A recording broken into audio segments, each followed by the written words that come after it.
Hello everyone, study with পূর্ণির চ্যানেলে তোমাদের সবাইকে ওয়েলকাম। আজকে আমি তোমাদের সঙ্গে ক্লাস ষষ্ঠ শ্রেণীর সমাজ বিচিত্রা পাঠ্যপুস্তক বইয়ের পাঠ নং 8 ভারতীয় সভ্যতার সূচনা এই পাঠটির আমি অনুশীলনের প্রশ্ন উত্তর তোমাদের সঙ্গে আলোচনা করব। তাহলে আমার ভিডিওটা তোমরা স্কিপ না করে দেখতে থাকো। এন্ড অবশ্যই আমার চ্যানেলে যদি নতুন কেউ ভিজিট করে থাকো তাহলে অবশ্যই আমার চ্যানেলটাকে লাইক, শেয়ার অ্যান্ড সাবস্ক্রাইব করে নেবে পরবর্তী নোটিফিকেশন পাওয়ার জন্য। তাহলে চলো এই পাঠটির অনুশীলনী তোমাদের সঙ্গে আলোচনা করি। অ্যান্ড সঙ্গে এই পার্টের আমি এক্সট্রা কোয়েশ্চেনও দিয়ে দেবো, তাহলে তোমরা চেক করে নেবে।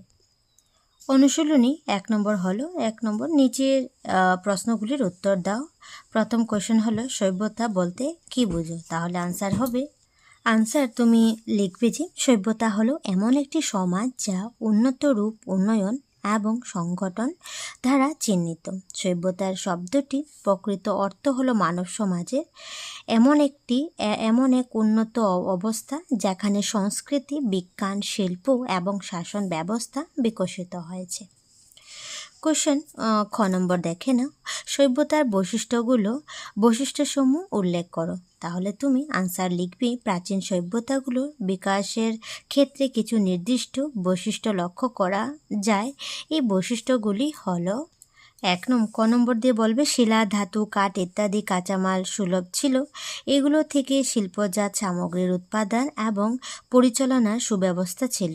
2 নম্বর দিয়ে বলবে কাছে পিঠের অঞ্চলগুলোর মধ্যে অর্থনৈতিক সম্পর্ক ছিল। 3 নম্বর হবে এই সভ্যতার সাক্ষ্য বহন করা নির্ভরযোগ্য তথ্য এখনো মজবুত আছে। 4 নম্বর হবে সৃজনশীল কাজকর্ম যেমন লিখিত সাহিত্য, ফলক, শিলালিপি ইত্যাদি দ্বারা সেই সময়ের জনজীবনের প্রতিফলন দেখা যায়। 5 নম্বর হবে উপযুক্ত কৃষি ব্যবস্থার মাধ্যমে গ্রামের সঙ্গে নগরকেও খাদ্য এবং অন্যান্য দ্রব্য যোগান দেওয়ার মতো সমৃদ্ধশালী গ্রামও ছিল। তারপর গ নম্বর হবে নীল নদীর পাড়ে কোন সভ্যতা গড়ে উঠেছিল? সঠিক আনসার হবে মিশরীয় সভ্যতা। ঘ নম্বর হবে যে কোনো দুটি প্রাচীন সভ্যতার নাম লিখো। তাহলে তুমি লিখবে হরপ্পা সভ্যতা এবং মেসোপটেমিয়া সভ্যতা, এই দুটি তোমরা লিখে নেবে। তারপর নেক্সট অনুশীলনী 2 দেখে নাও। 1 নম্বর হলো নিচে প্রশ্নগুলির উত্তর দাও। ক সিন্ধু সভ্যতাকে অন্য কি নামে জানা যায়? তাহলে সঠিক আনসার হবে হরপ্পা সভ্যতা সিন্ধু সরস্বতী সভ্যতা নামে জানা যায়। খ নম্বর কোশ্চেন হলো হরপ্পা সভ্যতার উল্লেখযোগ্য যে কোনো দুটি স্থানের নাম লিখো। তাহলে লিখবে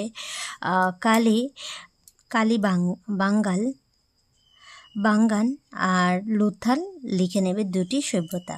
নেক্সট হবে গ নম্বর হরপ্পা সভ্যতা নগরের গঠন কেমন ছিল? তাহলে আনসার হবে হরপ্পা সভ্যতার নগর ব্যবস্থা উন্নত মানের ছিল। এই সভ্যতা নগরগুলিতে সুসংগঠিত বর্জ্য জল নিষ্কাশন ব্যবস্থা, আবর্জনা সংগ্রহের ব্যবস্থা, আবাসিক এবং সার্বজনীন অবকাঠামো ছিল।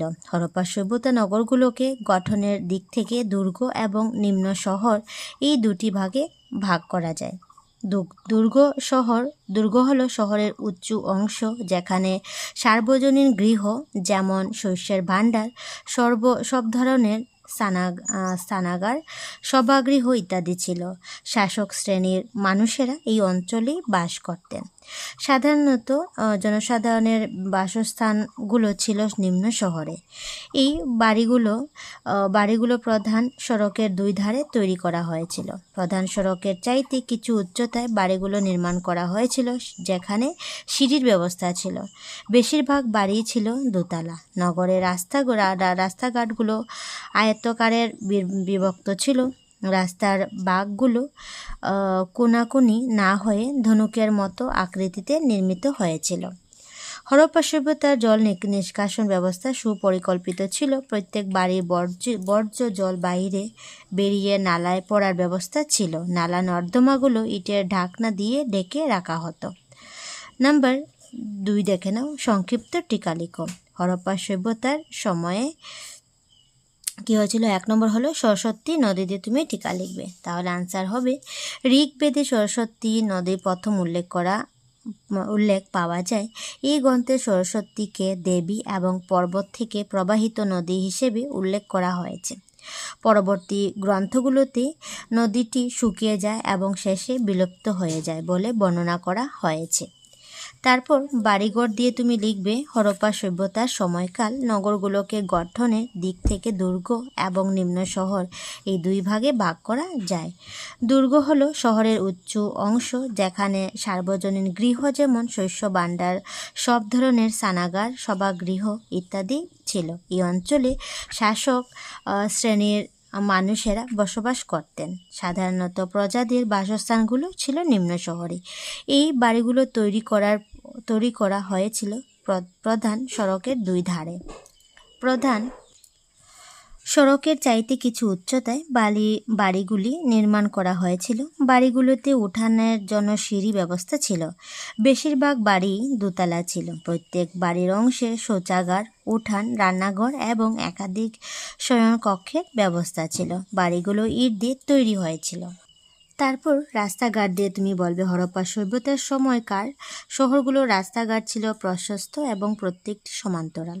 প্রধান সড়ক থেকে নির্গত ছোট ছোট গলিগুলো সমান ব্যবধানে অন্য পথের সঙ্গে সংযুক্ত হয়েছিল। সমগ্র শহরের রাস্তাঘাটগুলো আয়তনকারে বিভক্ত ছিল। কিছু কিছু রাস্তা পোড়া ইট দিয়ে নির্মিত হওয়া প্রমাণও পাওয়া গিয়েছে।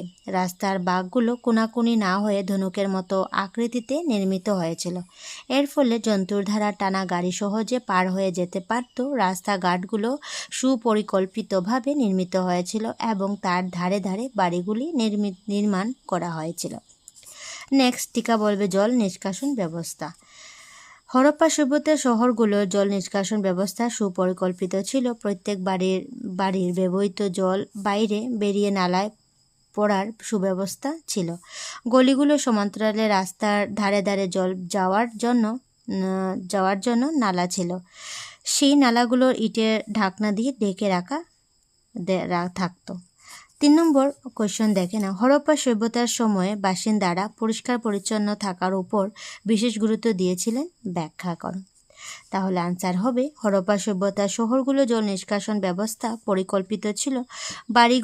বাড়িঘরগুলো প্রধান সড়কের দুই ধারে তৈরি করা হয়েছিল। তবে সেই বাড়িগুলো প্রধান সড়ক থেকে উচ্চতায় তৈরি করা হয়েছিল। প্রত্যেক বাড়ির ব্যবস্থা জল বাইরে বেরিয়ে নালায় পড়ার সুব্যবস্থা ছিল। গলিগুলো সমান্তরালে রাস্তার ধারে ধারে জল যাওয়ার জন্য নালা ছিল। সেই নালাগুলো ইটের ঢাকনা দিয়ে ঢেকে রাখা থাকতো। এ থেকেই বোঝা যায় যে হরপ্পা সভ্যতা এই সময় বাসিন্দারা পরিষ্কার পরিচ্ছন্নতার উপর বিশেষ গুরুত্ব দিয়েছিলেন। নেক্সট হলো অনুশীলনী 3 দেখে নাও। 1 নম্বর নিচের প্রশ্নগুলির উত্তর লিখো। ক হবে হরপ্পা সভ্যতার সময়কার মানুষেরা কি কি বৃত্তির সঙ্গে জড়িত ছিল। তাহলে আনসার হবে হরপ্পা সভ্যতার সময়কালে মানুষেরা যে বৃত্তির সঙ্গে জড়িত ছিল তাগুলি হলো কৃষি, পশুপালন এবং হস্তশিল্পের সঙ্গে জড়িত ছিল।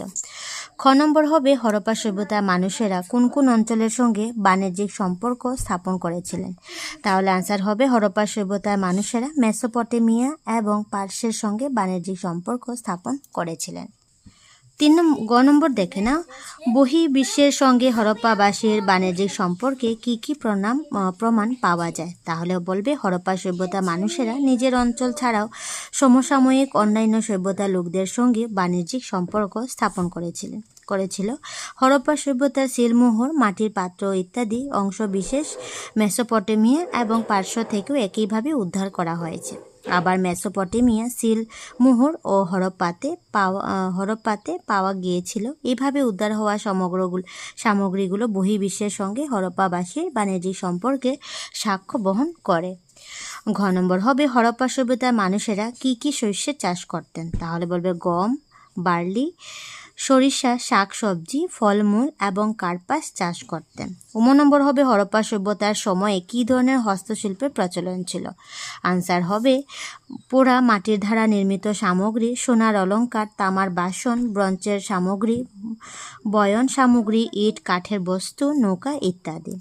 চ নম্বর কোশ্চেন হলো কিসের উপর ভিত্তি করে হরপ্পা সভ্যতার সঙ্গে মেসোপটেমিয়া এবং পার্শ্বের সম্পর্ক ছিল বলা যেতে পারে। আনসার হবে হরপ্পা সভ্যতা সিলমোহর, মাটির পাত্র ইত্যাদি অংশ বিশেষ মেসোপটেমিয়া এবং পার্শ্ব থেকে উদ্ধার করা হয়েছে। একইভাবে মেসোপটেমিয়া, সিলমোহর ও হরপ্পাতে পাওয়া গিয়েছিল। এইভাবে উদ্ধার হওয়া সামগ্রীগুলো হরপ্পা সভ্যতার সঙ্গে মেসোপটেমিয়া এবং পার্শ্বের সঙ্গে ছিল বলে সাক্ষ্য বহন করে। তারপর নেক্সট দেখে না 2 নম্বর হবে সংক্ষিপ্ত টিকা লিখো। হরপ্পাকালীন জীবিকা দিয়ে এবং বাণিজ্য দিয়ে তুমি টিকা লিখবে। তাহলে তুমি হরপ্পাকালীন জীবিকা দিয়ে তুমি টিকা লিখবে। হরপ্পা সভ্যতার বিভিন্ন শহরে উদ্ধার হওয়া অবশিষ্টাংশ থেকে সেই সময়ে মানুষের জীবন এবং জীবিকার বিষয় জানা যায়। ভিন্ন ভিন্ন স্থান থেকে উদ্ধার হওয়া শস্য বীজের উপর ভিত্তি করে সেই সময়ে মানুষের কৃষি পদ্ধতির কথা জানা যায়। খনন কার্যের ফলে উদ্ধার হওয়া জন্তুর হাড়, হস্তশিল্পজাত সামগ্রীর অবশিষ্ট ইত্যাদি সেই সময়ের আদিবাসীরা যে পশুপালন ও হস্তশিল্পজাত সামগ্রী নির্মাণের উপর বিশেষ গুরুত্ব দিয়েছিলেন তার প্রমাণ দেয়। এইসব বিষয়ের উপর ভিত্তি করে বলা যায় যে কৃষি, পশুপালন এবং হস্তশিল্পী হরপ্পাবাসী প্রধান জীবিকা ছিল। তারপর হরপ্পাকালীন বাণিজ্য দিয়ে বলবে হরপ্পা সভ্যতা মানুষেরা নিজের অঞ্চল ছাড়াও সমসাময়িক অন্যান্য সভ্যতার লোকদের সঙ্গেও বাণিজ্যিক সম্পর্ক স্থাপন করেছিল। হরপ্পা সভ্যতা সিলমোহর, মাটির পাত্র ইত্যাদি অংশবিশেষ মেসোপটেমিয়া এবং পার্শ্ব থেকে উদ্ধার করা হয়েছে। একইভাবে মেসোপটেমিয়া, সিলমোহর এবং হরপ্পাতে পাওয়া গিয়েছিল। এভাবে উদ্ধার হওয়া সামগ্রীগুলো অন্যান্য স্থানের সঙ্গে হরপ্পা বাণিজ্যিক সম্পর্কে সাক্ষ্য বহন করে। ধারণা করা যায় যে এই সময় স্থলপথ ও জলপথ উভয় পথেই ব্যবসা বাণিজ্য চলিত। সম্ভবত সেই সময়ে বিনিময় প্রথারও প্রচলন ছিল। এইভাবে তোমরা এগুলি টিকাটা লিখে নেবে। তারপর নেক্সট অনুশীলনী 4 নম্বর দেখে নাও। ইউনিকর্ন কি? তাহলে বলবে হরপ্পা সিলমোহরে এক ধরনের একাংশীযুক্ত যন্ত্রেরও প্রতিচ্ছবি দেখা যায়। একে ইউনিকর্ন বলা হয়। এই যন্ত্রটিকেও হরপ্পাবাসীর ধর্মীয় বিশ্বাসের সঙ্গে জড়িত বলে ধারণা করা হয়। নেক্সট হবে সিলমোহরগুলোতে কি কি জন্তু প্রতিচ্ছবি পাওয়া গিয়েছে? আনসারে বলবে ষাঁড়, ভেড়া, বাঘ এবং হাতি প্রতিচ্ছবি পাওয়া গিয়েছে। গ নম্বর হবে হরপ্পার সময়কার লিপি কোথায় কোথায় পাওয়া গিয়েছে? আনসারে বলবে হরপ্পার সময়কার লিপিগুলো মোহর, তামা ফলক, ব্রোঞ্জের ফলক, পাথরের টুকরো, পোড়া মাটির পাত্র ইত্যাদিতে পাওয়া গিয়েছে। তারপর নেক্সট নাম্বার 2 দেখে নাও। সংক্ষিপ্ত টিকা লিখো। হরপ্পার সময় ধর্মীয় বিশ্বাস এবং ভাষা ও লিপি দিয়ে তুমি টিকা লিখবে। তাহলে প্রথম দেখে নাও ধর্মীয় বিশ্বাস দিয়ে। হরপ্পাবাসীর ধর্মীয় বিষয়ে সঠিকভাবে জানা যায় না, তবে বিভিন্ন স্থান থেকে উদ্ধার হওয়া একই ধরনের মাটি দিয়ে তৈরি একটি নারী মূর্তিতে ইতিহাসবিদরা ধর্মীয় বিশ্বাসের প্রতীক বলে মনে করেন। সিলমোহরে খোদিত পশু দ্বারা বেষ্টিত এবং পুরুষের বসে থাকা অবস্থায় প্রতিচ্ছবিকে পশুপতি শিব বলে অভিহিত করতে দেখা যায়। হরপ্পা সিলমোহরে এক ধরনের এক শিংযুক্ত যন্ত্রের প্রতিচ্ছবিও দেখা যায়, যাকে ইউনিকর্ন বলা হয়। এই যন্ত্রটিকে হরপ্পাবাসী ধর্মীয় বিশ্বাসের সঙ্গে জড়িত বলে ধারণা করা হয়। তারপর নেক্সট হলো ভাষা ও লিপি। হরপ্পাবাসীরা কি ভাষা ব্যবহার করতেন তা জানা যায়নি, তবে ভাষাবিদরা নিশ্চিত হয়েছেন যে হরপ্পাবাসীর লিপির বর্ণগুলো চিত্রলিপি ছিল। চিত্রকে বর্ণ হিসেবে ব্যবহার করা হতো। এখন পর্যন্ত প্রায় 500টি চিত্রলিপি উদ্ধার হয়েছে। বাক্যগুলোকে ডান দিক থেকে বাঁ দিকে লেখা হতো। এই লিপিগুলো মোহর, তাম্রফলক, ব্রোঞ্জ ফলক, পাথরের টুকরো, পোড়া মাটির পাত্র ইত্যাদিতে পাওয়া গিয়েছে। তো এভাবে আনসারটি তোমরা লিখবে। এবং নেক্সট দেখে না অনুশীলনী 5 নম্বর দেওয়া হলো যে ক নম্বর হলো হরপ্পা সভ্যতার বেশিরভাগ বাড়ি কেমন ছিল? তাহলে বলবে হরপ্পা সভ্যতার বেশিরভাগ বাড়ি দোতলা ছিল। প্রত্যেক বাড়ির সঙ্গে শৌচাগার, উঠান, রান্নাঘর এবং একাধিক শয়ন কক্ষের ব্যবস্থা ছিল। বাড়িগুলো ইট দিয়ে তৈরি হয়েছিল।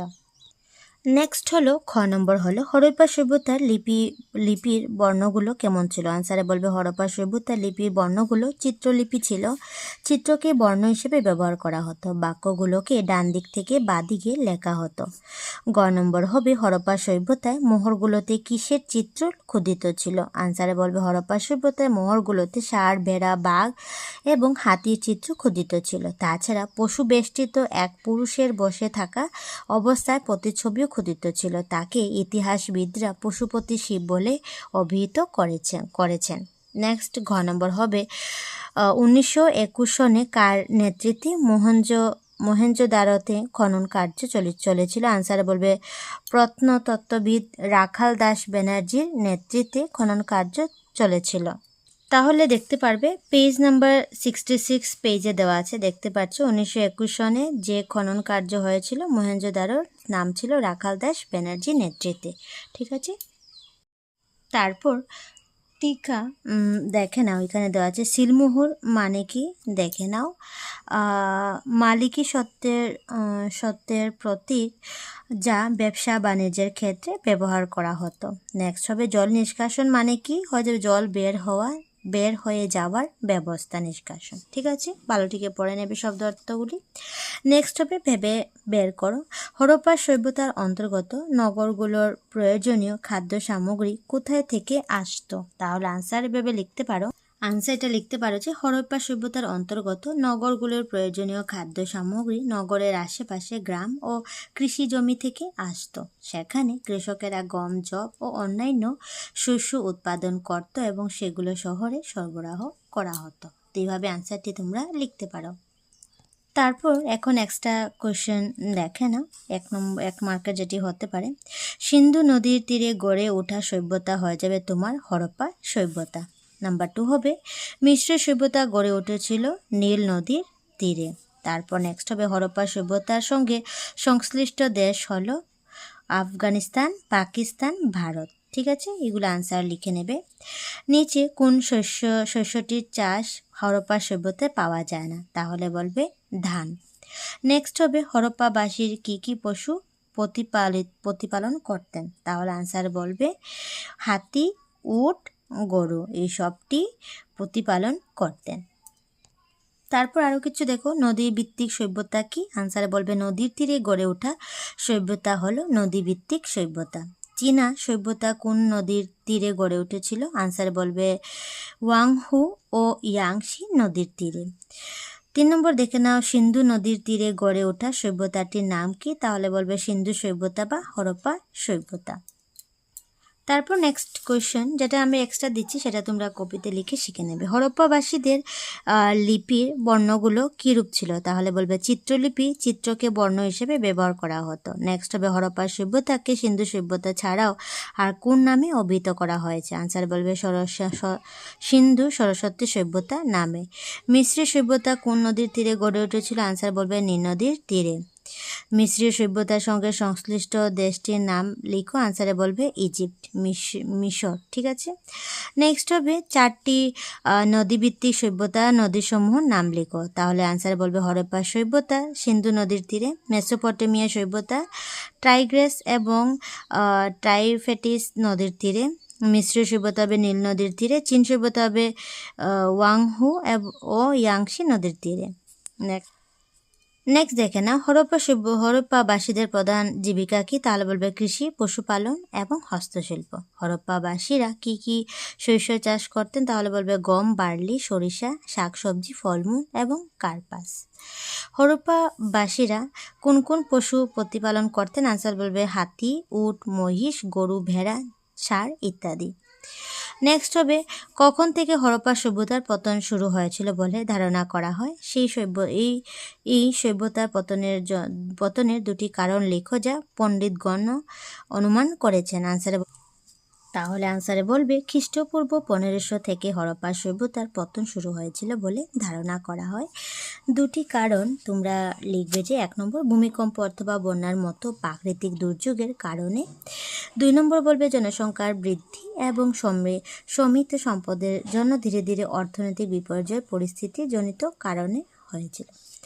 নাম্বার যেটা 4 মার্ক বা 5 মার্কের কোয়েশ্চেন আসতে পারে। 1 নম্বর হলো 4টি নদীভিত্তিক প্রাচীন সভ্যতার কাল এবং অবস্থিত তালিকা আকারে প্রকাশ করো। তাহলে এটা বইয়ের মধ্যে পেয়ে নেবে তোমরা, আর আমি পরে দিলাম না, তোমরা শিখে নেবে, ঠিক আছে, বইয়ের মধ্যে আছে। নেক্সট নাম্বার 2 দেখে নাও, লাস্ট কোয়েশ্চেন হবে, সিন্ধু সভ্যতাকে হরপ্পা সভ্যতা বলা হয় কেন?